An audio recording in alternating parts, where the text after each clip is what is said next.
I recorded this last night and it's almost 6 minutes long. I just recorded it again. It's almost 6 minutes long. I'm going to try it one more time and we'll take whatever we get.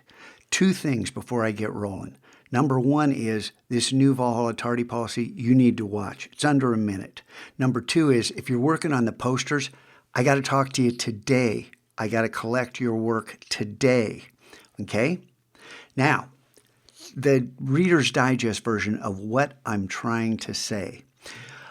A week ago, I showed you this map and I talked about these numbers and Omicron and how it's different from Delta and all that stuff. I went over all this.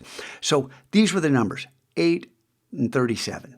And a spike here, that's up around 2.8 million for the week. 1 week later, here's where we are. Instead of 8, we're at 13.5. Instead of 37, we're at 41.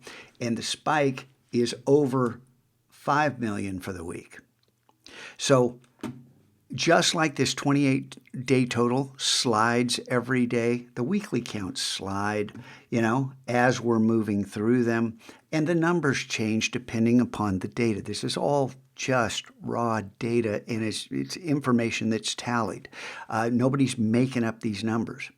So bottom line, in the last 28 days, 21% of all COVID cases have been diagnosed. Think of that. Look how close this number, 13 million, is to this number. And go, wait a minute, how could so many happen in the last 4 weeks? Well, it's because this climb right here is the last 4 weeks. And this is Omicron. That's the bad news. Two pieces of good news.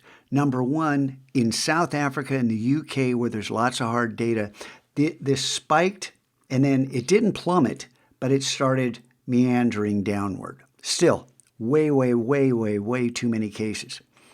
The rest of Europe isn't quite looking like that. We're going to find out what happens in America coming up. The deaths that I pointed out are climbing, and that has to do with far more COVID cases. But if this was Delta, this number would be up here. It'd be over the top of this. That's because Omicron is not as deadly. It still is killing people at an unreasonable rate, over 10,000 a week. Okay, so that's unreasonable. Now, a little bit of bad news is the deaths lag about 2 weeks behind this number because people get sicker and sicker and sicker and then require hospitalization and the rest of that. Hospital staffs are overworked. The vaccinations prevent this.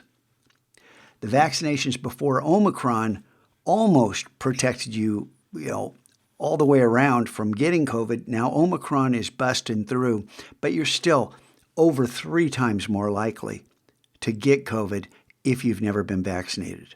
But this is the number.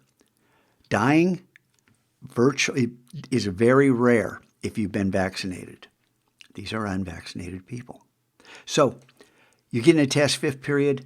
We're going to hand them out. You don't have to take them. You don't have to do it. You don't have to, we'll talk about it 5th period. Your 5th period teacher tell you all about it. I'm going to stop this here so it doesn't go on for 6 minutes again.